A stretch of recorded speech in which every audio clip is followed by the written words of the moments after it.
Leave the football before the football leaves you. The football's left him. At this top level, he needs to call it a day.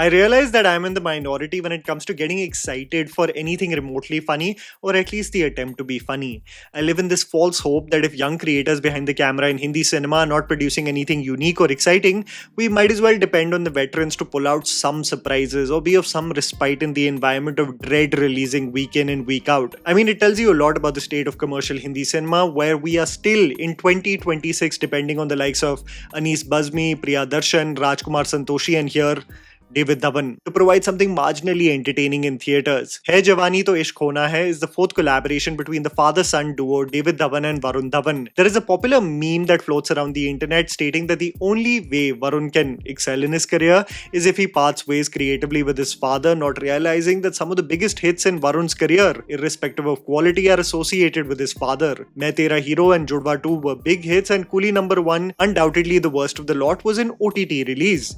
Reuniting after 5 years, this movie focuses on Jas, played by Varun Dhawan, a wedding photographer who is married to Bani, played by Mrunal Thakur, a CEO of a company. How does Varun afford a 2 BHK right next to London Bridge while being a wedding photographer? Which company is Mrunal a CEO of? We don't ask these questions. Jas is desperate to have a baby, but Bani does not, so she files for divorce because she can't bear the pressure. While being separated but not officially divorced, Jas gallivants and stumbles upon Preet, played by Pooja Hegde, and falls head over heels for her. In the narrative set around Hindi cinema normalizing cheating, this somewhat falls in the category of the Ross from Friends situation. The weaver on a break trope. Wherever you align whether Ross was right or wrong is where you would morally stand for this movie too. As Varun's character does not believe in shooting blanks at all, both the girls get pregnant at different periods of time, and Varun, due to certain circumstances, lies and puts up a charade so that both the women have no idea about each other. Preet and her family, including her elder brother played by Jimmy Shergill, is to be convinced that Varun is worthy of his sister for marriage, and Bani, who reappears in his life, has changed her stance on babies and wants to work out their marriage.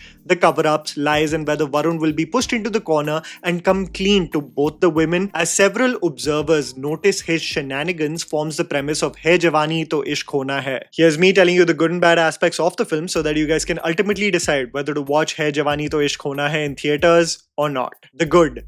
Guilty pleasure moments. My humor is slightly broken, so I tend to have a soft corner for movies that are brain rot and dumb in a self-aware manner. The sillier it is, the better, and my childhood has been inundated with many memories of movies with a similar pitch directed by David Dhawan. I have a soft corner for a film like Main Tera Hero, which for me was just so entertaining in the dumbest way possible.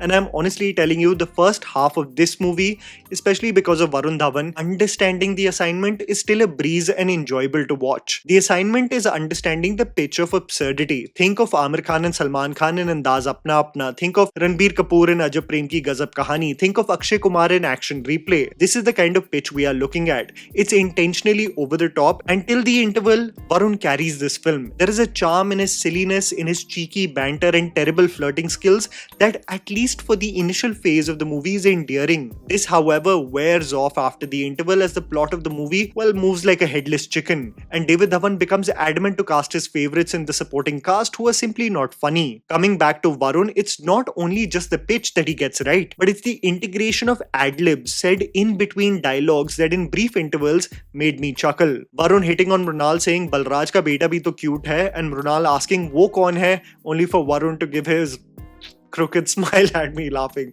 There are often times Varun does this one thing which was so overused in this film, but it worked in parts, where he would ad-lib the same line in English. It would be like the iconic line from Race 3 where Salman Khan says, "Kahani mein do pehlus hote hain, two pehlus."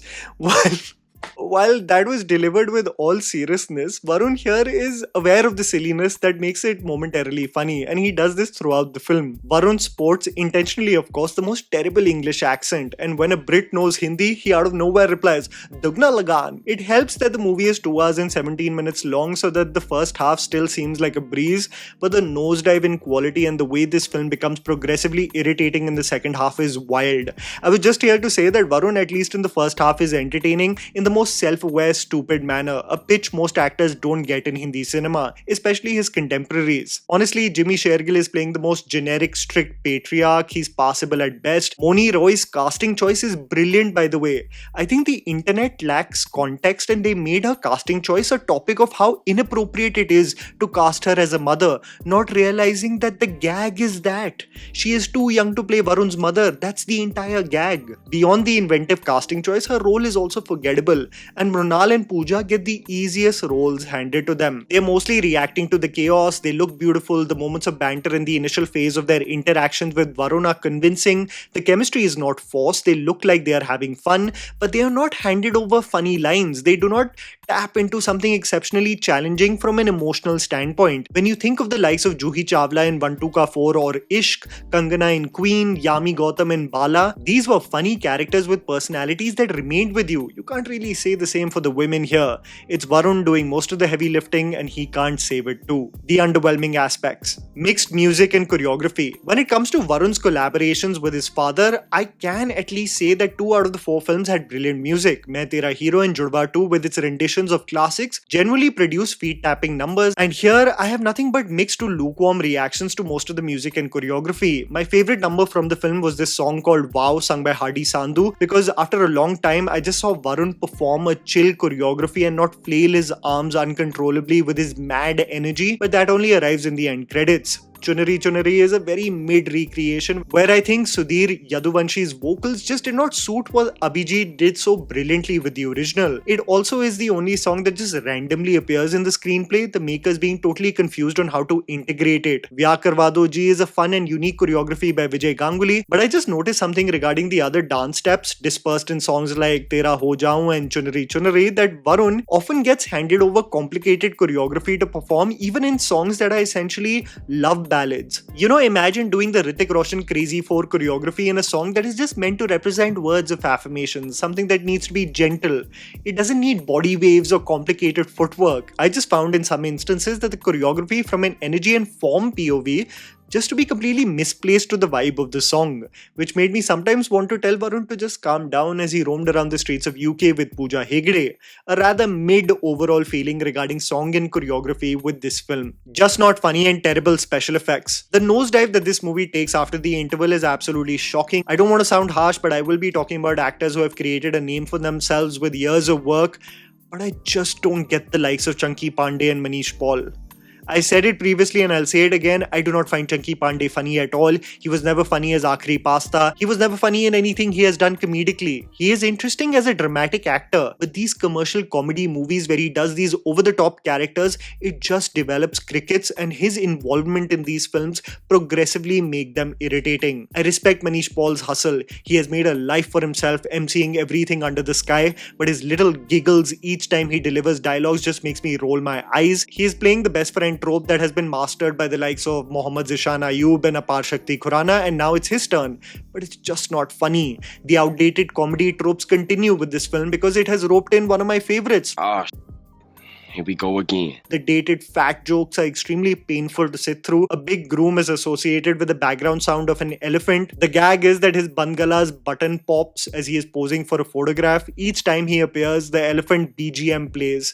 It's just not funny. Varun randomly does a Besura rendition of Mujhse Shaadi Karogi to Mrunal. Manish Paul, just to cover up on whose purse it is, owns up to it and starts acting like an effeminate gay guy, saying things like, "Mere mein ek girl hai, mere liye Adam and Eve nahi, Adam and Steve hota hai." The movie has dialogues like, "Tum pet se ho," and Varun replying, "Nahi, main Chandigarh se hu. I am vegetarian, but I smell something fishy." And Farhad Nolan Samji's need to rhyme doesn't go away here too. Maa ki mamta aur baap ki bapya, Jhandwa, Randwa, Bandwa, Thoko, Roko. This is all that is happening throughout the film. Especially the second half gets on your nerves. Because David Dhawan loves some actors that he has worked for several years. He integrates cameos with flashbacks that just do not extract laughter.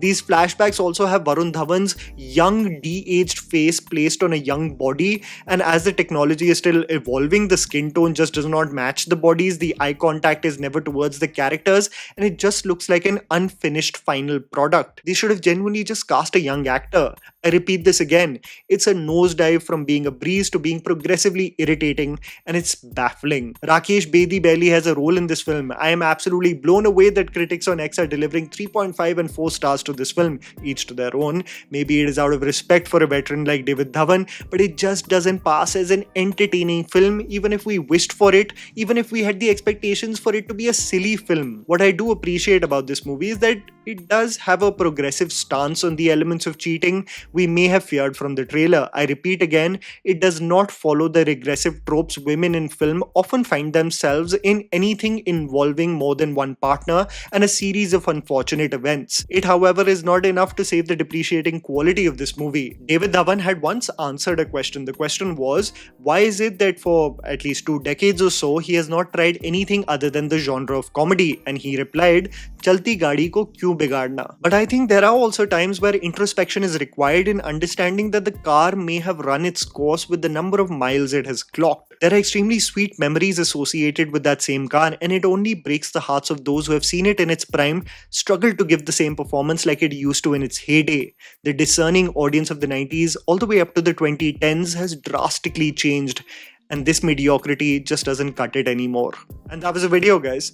Write down in the comments below what you thought about Hai Jawani Toh Ishq Hona Hai. Please don't forget to follow me on Instagram. The handle's right in front of you. Follow me at JammyPants4. Also, please support us by smashing the like button and subscribing to our channel for weekly content ahead. Thank you for watching.